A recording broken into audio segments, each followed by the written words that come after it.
Mike, so awesome to finally get to do this with you, man. Uh, Yeah. Mike, what was your substance of choice or DOC? I started out with using opiate painkillers. In the middle, I was doing anything and everything. And towards the end, I was doing heroin on a daily basis. And then meth really kind of came in and took over. Kind of like a buffet. Absolutely. Absolutely. I had a hard time saying no to anything. Amen. I would say like more, or like Yes. what have you got? Like I Right. don't care. Yeah. Like let's just get gone. Exactly. Exactly. Right. And then what is your recovery date? So on November 3rd, 2018, I decided to do something about my substance use. It's awesome. Mm, Congratulations. thank you. It's not an easy feat. How do you serve the recovery community, Michael? So since I entered recovery, I had to leave home, first of all, because we didn't have any resources here. There's nobody in the area that talks about recovery. I didn't know anybody that's ever tried it. So it was really, I had to leave home. I went 5 hours away, but I never forgot my friends back here and how they weren't getting the same messaging that I was receiving downstate. So I started to recover loud. I got on my Facebook and I told everybody about everything I was doing. I started a Facebook support group, Recovery on the Road, to provide support and resources to anyone from anywhere. And that was during the pandemic. So quickly found that people were starving for connection. People from all over the world were joining the group, and I really didn't. It wasn't even my intention. It just grew into what it is today. And then after that, I was taking Suboxone and seeing a provider, and my provider actually suggested I take a recovery coach class because I was doing the things I was doing, and he thought that I had something to share. So I took the class. Shortly after I took the class, I was offered a job at the clinic I was going to from the doctor that suggested I take the class. So for the next few years, I worked as a recovery coach. I got certified, becoming one of the first certified recovery coaches in the state of Maine. Wow. I became a supervisor for other recovery coaches. And that to me was really, I took pride in that, because it wasn't just the people I could reach. I was now supporting people that other people could reach. So after all that started, in 2021, I started my TV show, Recover Loud. And that, again, the name of that comes from the idea that I wanted to help my friends back home. I wanted to recover loud enough that they could hear me. They would know recovery is possible. And, they would see it happening. So I started that in 2021. I'm currently doing the 5th season right now. It's just, I do as whatever I can think of to do to support the community. I train people for Narcan to identify an overdose. I provide the supplies, and I was lucky enough 2 summers ago to meet somebody in the Department of Education who was a supervisor for the school nurses in Aroostook County and several others. And she actually introduced me to the rest of the state, the supervisors. And I was able to go to area schools and train the nurses and other, superintendents, assistant principals, and any other admin that wanted to learn how to respond to an overdose. So that was really something special for me. So I trained nurses in 10 of the 16 counties here in the state of Maine. So, like I said, anything I can think of to do, I try to do it. Today, I work as a community educator in substance use prevention. So I get to go into schools and talk to kids and teach them some social emotional learning type stuff. Dude. Recover loud, let your voice ring clear. Together we stand, no more hiding in fear.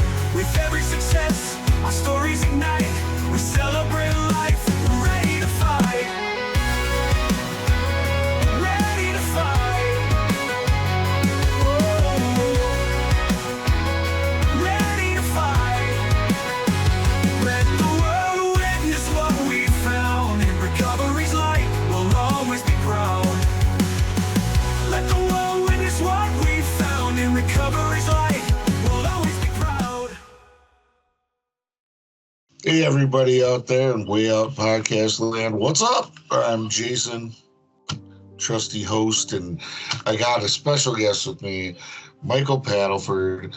What's up, Michael? Not a whole lot, thank you. Yeah. What a loaded question, huh? Depending on the guest, it's like sometimes it's like, holy shit, and like other times it's like, okay, like there's a couple things there, but yeah, wow, you're just getting used by whatever's out there, whatever people that are listening want to think is their higher power or whatever. Like, it's using you in a lot of ways, man. That's awesome.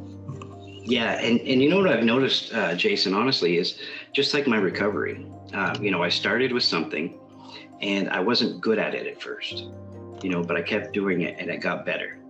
And then once I got better at it, it didn't take so much of me to do it, So then I could add something else, and then I did that for a bit, and then once I got used to that, I could add something else.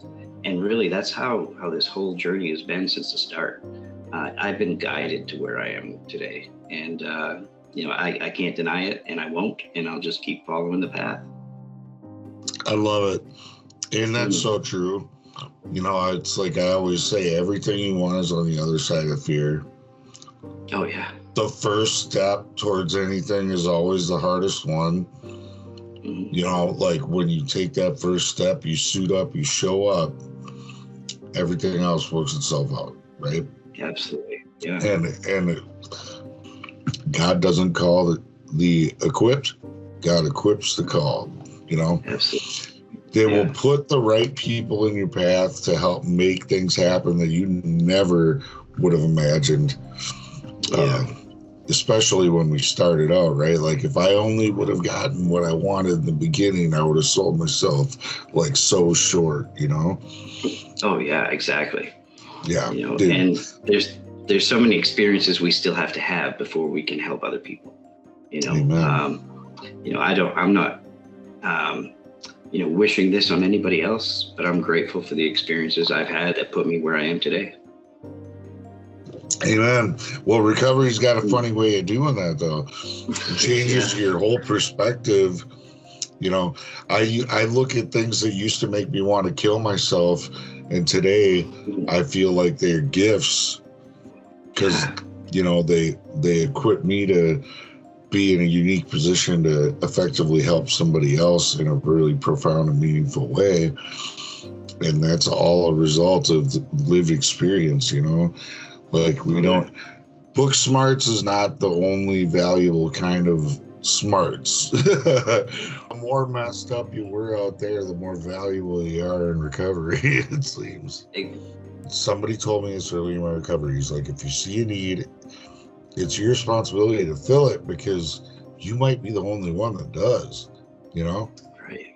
Or do what you can to spread the word about somebody that is.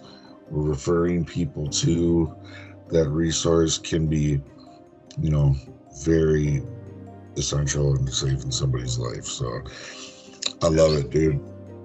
What does recovery mean to you? I used to just save life, because before everything was leading me to death. I wished for death. I'd hoped for death. I knew I was going to end up dying eventually, doing the things I was doing. But really, it's not just life. It's everything that's provided in this life. You know what I mean? Like being present for my kids.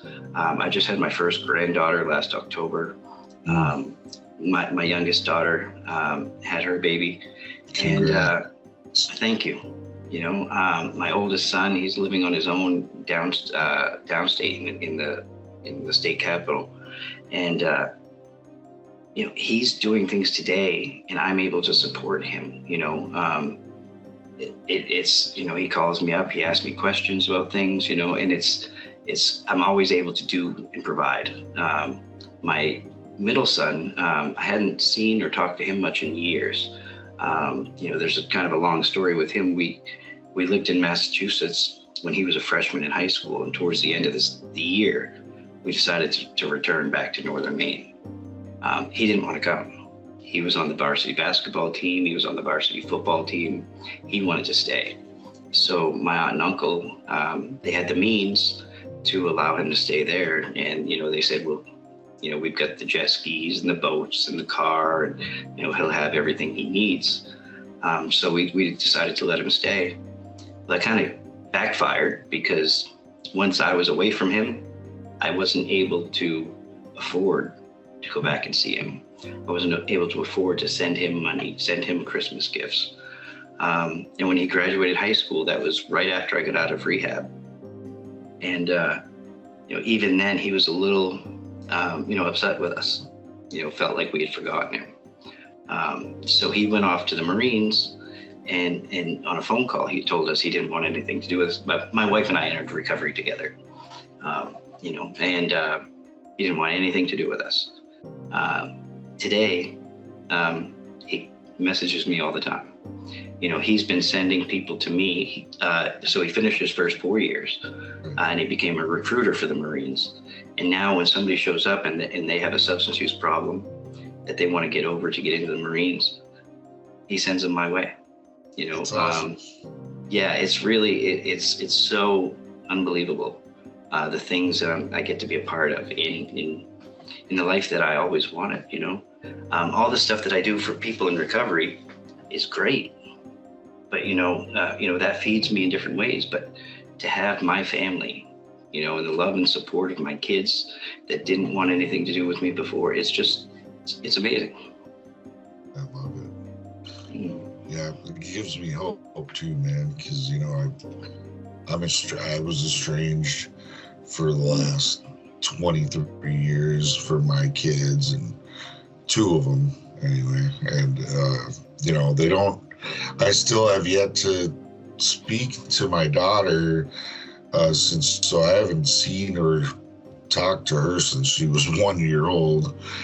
I did get to see my oldest when in like 2018 after I was a couple of years clean, but it was like I just knew, like, I always took it to heart that I can't put expectations on stuff because expectations are set up for resentment, right? It's one of the first lessons you learn, and it's like I really tried hard to apply that to the way I live my life, and that's no exception. Like, I got his email address, and then at first I'd be sending him emails and he wouldn't respond, and I'd be like, kind of bummed. My sponsor would remind me that, and, like, time and consistency, man. Just keep showing up and living by example. And a lot of times that stuff shines brighter than any words you could say or whatever, you just gotta live it. And people, word gets around, and you'd be surprised who's watching. So exactly, like if they start having those kind of like curiosities, I want them to find this guy, Yeah, exactly. And that's what I tell people too, because there's so many people in recovery who are in that situation. Either they lost their kids, or they moved away from their kids, or whatever. And I always tell people, just keep living the life that you're living now, putting the right foot forward. And then when they're ready, because that curiosity leads us to do all kinds of things. We know that as adults.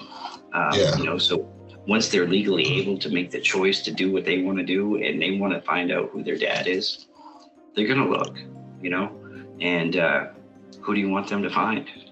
Amen. That's it. So, yeah, absolutely. This guy. Good luck with that, really. And, I honestly believe that if we do the right things, it'll come around. I do too. I definitely have hope, man. Good. Hang on to that. It worked for me.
bust it up into 2 parts. Not surprising. You guys know I like to talk.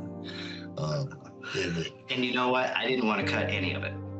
So I had to do a 2-part interview to keep all the great things that you had to share. So I'm okay with doing that. Yeah, and I appreciate that.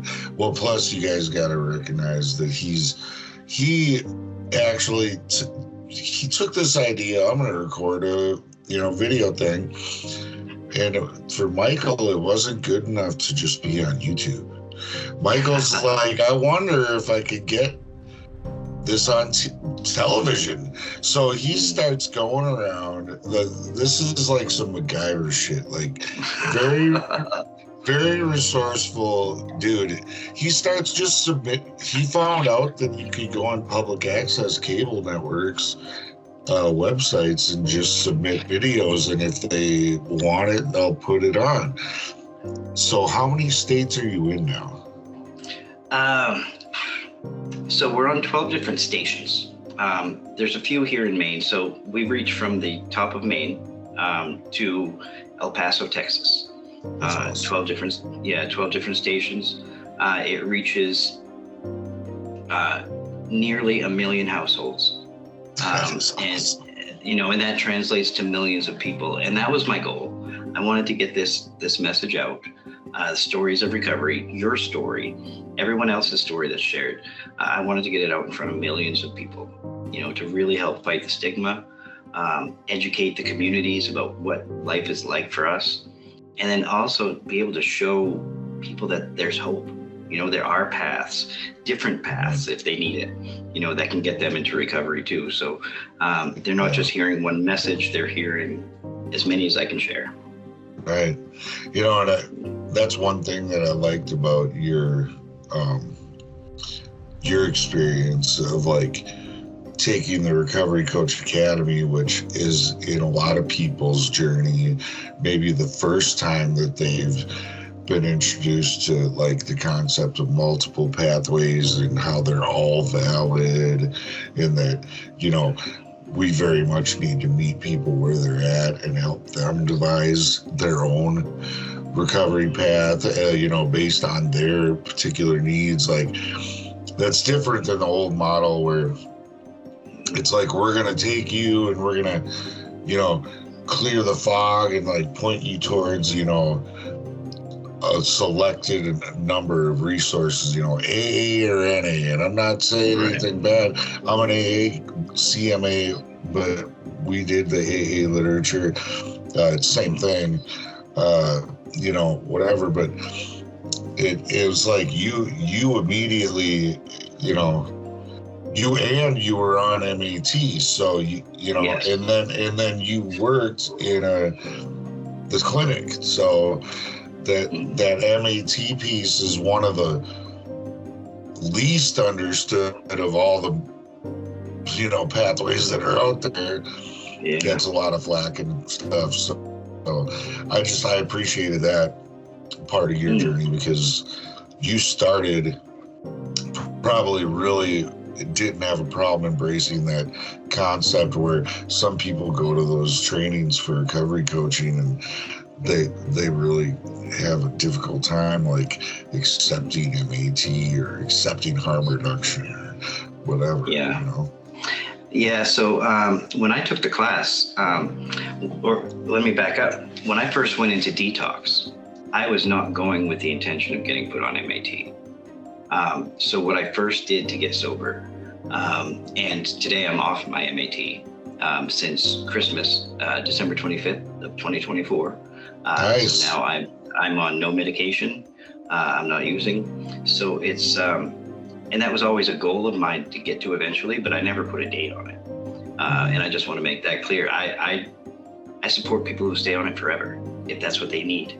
I didn't feel I needed that anymore. So that was a personal choice. And but I went into detox, and that was a week after I'd gone to a detox at the local hospital here. I stayed 5 days in the hospital. I left there completely sober. And then I found out that my wife at the time wasn't doing so well. Even though I wasn't supposed to see her. There was some ugly things that happened there. But I went and I called her and said, meet me in the woods. And when I met her in the woods, she didn't look good. And I told her that. And when she saw me, she said, I want to get help too. And I said, well, first, let's bring you down. So we ended up using together that night. And it was so easy for me to just say, okay, let's get high. So when I went into detox, 3 days later, I got the call where I called and they said, we have a bed for you. And I jumped out of bed, ran downstairs, begged my dad to drive me 5 hours away and drop me off. And, but it was just, I realized it was so easy to just go back to it. And speaking with the medical staff at the detox, it made sense to me that my brain was so messed up at that point from all the opiates. I'd been on opiates for 17 years at that point. It started out with an injury. Painkillers just progressed all the way through. I've been prescribed every pain medication out there. It just so happened that the opiates were the ones that I liked, and they worked. It was just, it made sense to me to go on an MAT, and I'm grateful for it. It did exactly what it's intended to do. It freed up my mind from the obsession so that I could work on the things that within me that caused me to want to use in the first place. I went to an inpatient rehab facility where I lived with 16 other guys. I got kicked out after 3 months, honestly. And it wasn't because I was using. I thought I had the program, by the balls, really. I thought I had it all figured out. I could tell everybody in group therapy what they needed to hear, what they needed to do to fix themselves, but I couldn't turn it to myself. So eventually they asked me to leave, and that was 3 months in. It was a 6 to 9 month program. And so at that point it was a crossroads for me. Do I return home where there's no resources? It's a small population up here, so I'm going to be around the same people doing the same things in the same life I had before. And was that really the answer? So I went into a sober living house. Again, it was fairly new at the time, and living with 10 other guys, and 3 months in, same deal. I was going to meetings. I was out AA, NA. I was going to more than I needed to, but I wasn't doing what I was supposed to be doing as far as working with my sponsor, going through the steps. And when it came to the house meetings, I'd just lie my way through it and say, oh, I haven't seen him in a couple weeks. Well, after 6 weeks of saying that same thing, the house manager said, I called your sponsor, and he hasn't seen you in 8 weeks. I said, well, that's a couple. And he said, why don't you pack your stuff and get out of here? And I blew up. I was so upset because I didn't know what I was going to do. I was so scared. I mean, here I was 6 months into this, threatened with the idea of having to come back home.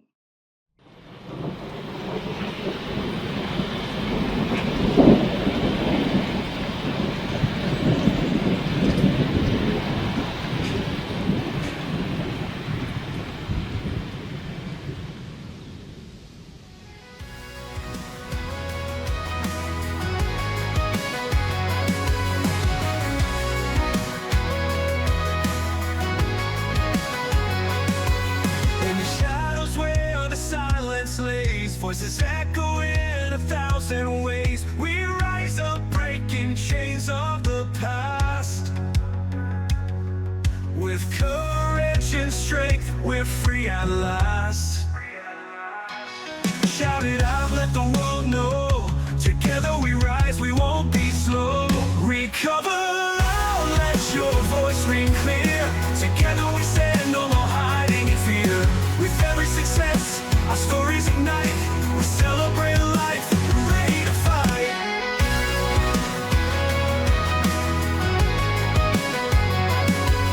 Each story told, a beacon of light. Through the valleys we fight. Hand in hand we'll chase away the fear.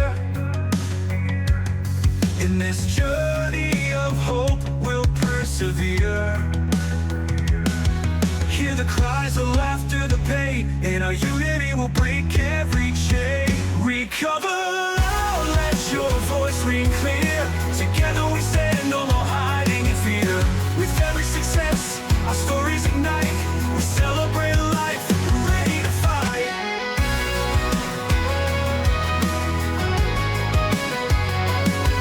Hear the cries, the laughter, the pain.